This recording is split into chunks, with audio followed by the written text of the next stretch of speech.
If you ask me, who knows the best about the meaning of education, then I would say, my mother. A mother is light from the seventh galaxy that brightens my soul, endless and eternal light. She is the wind that plays the music of life, so beautiful and miraculous. In this village, on Gunung Kidul Valley, where there was no electricity, I grew up in poverty. Education is a hard achievement to be proud of. There were only 4 people who graduated from senior high. Most of the people were busy to help their parents or moved to work in the city. Most of the women either worked as housekeeper or married at such young age. In that kind of culture, the woman named Tupon raised me. She is my mother. She gives me faith in God. She taught me that God knows things beyond everything. For me, she wore a heaven. From what I believe, from the Hadith, it stated that, whom do you should respect the most? Then the answer will be, your mother, and your mother, then your father.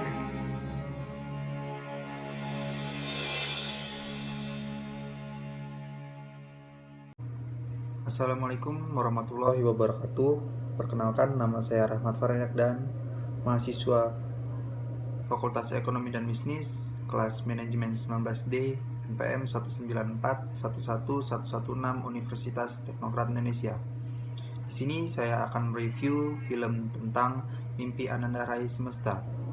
Film ini mengisahkan tentang Sekar Palupi atau Acha Septriasa, seorang anak kelahiran Gunung Kidul bersama dengan ibunya, Tupon Kinaryoshi, dalam mengejar cita-citanya yakni bersekolah setinggi-tingginya.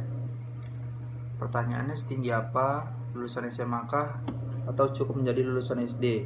Nah, pertanyaan ini terjawab di pembuka film yang menggambarkan Acha yang wisuda di Oxford University dalam memperoleh kesempatan untuk menyampaikan graduation speech-nya. Adegan inilah yang membuka cerita tentang Tupon ibunya, Sekar Palupi kecil, Chelsea Rainsi, dan Nurip atau Diego Rifno ayahnya. Setting kisah kecil Sekar adalah sebuah desa di pelosok Gunung Kidul. Tupon adalah salah satu dari sekian banyak penduduk yang buta huruf, mungkin juga ayahnya. Adegan ini digambarkan cukup apik dalam adegan pendaftaran Sekar untuk masuk sekolah dasar dan saat Tupon mendapat surat panggilan dari sekolah. Walau di satu sisi konflik yang dibangun di sini agak Indonesia banget.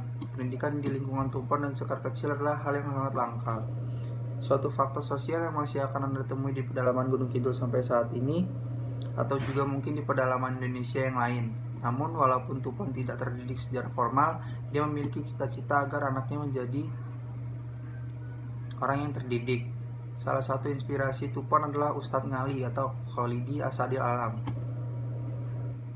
Celah terbesar film ini adalah lambat dalam membangun konflik. Setiap konflik digambarkan sangat lambat. Bayangkan saja, setengah jam pertama penonton akan disuguhi adegan Tupon berusaha mendaftarkan SD Sekar dengan bumbu-bumbu dengan ala-ala Indonesia.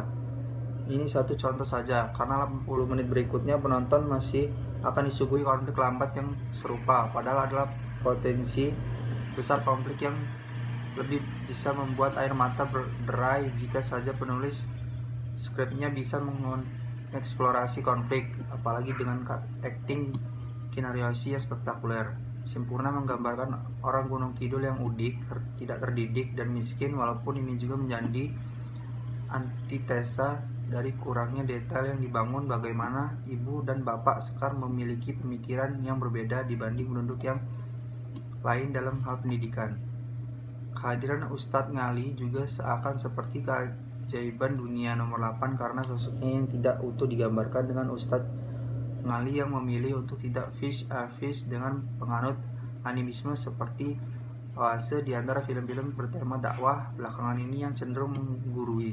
Adegan ini sebenarnya berpotensi besar untuk membangun narasi keluarga Tupon dan Sekar, namun justru berakhir mentah. Ustadz Ngali toh hanya ustadz yang sering mengisi pengajian, yang baik hati dan suka menolong. Selesai. Sekian film Mimpi Ananda Rais Masa yang sudah saya review. Saya undur diri. Assalamualaikum warahmatullahi wabarakatuh.